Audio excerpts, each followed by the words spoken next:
మనం మాటలతో కంటే జీవితం ద్వారానే ఒక మంచి సందేశాన్ని అందరికీ ఇవ్వవచ్చు అనేది ఒక వాట్సాప్ స్టేటస్.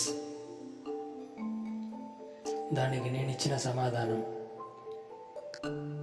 సందేశాన్ని చంకలో పెట్టుకుని పోయినోడు సందేశం వంక చూస్తూ ఎదురుగా పరిమళిస్తున్న పువ్వుల్ని, ఆకాశంలో మెరుస్తున్న తారల్ని, పక్క నుంచి వస్తున్న పాటని, కాళ్ళు చేయాలనుకుంటున్న డ్యాన్స్ని మరచిపోతాడు.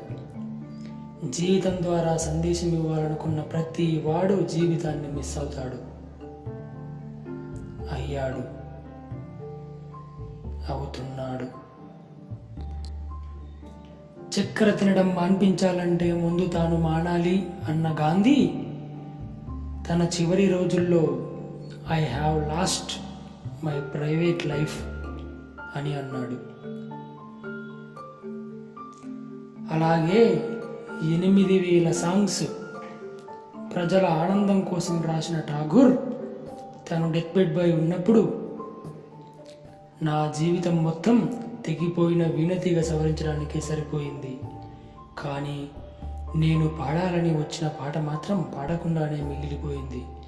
కాబట్టి మై ఫాదర్, నాకు మళ్ళీ ఒక జన్మనివ్వు అని ప్రాధేయపడ్డాడు. అయినా నీ జీవితం ద్వారా సందేశం ఇస్తానంటే ఇక్కడ ఎవ్వడూ మారడు. ఫస్ట్ నీ జీవితాన్ని నువ్వు సంపూర్ణంగా జీవించు. అయినా ఈ సందేశం అనేది సైడ్ ఎఫెక్ట్లా జరిగిపోవాలే కానీ ఆ సందేశమే మన జీవితాశయం కారాదు. ఒకవేళ అలాగే అయితే నువ్వు జీవితాన్ని మిస్ అయినట్టే.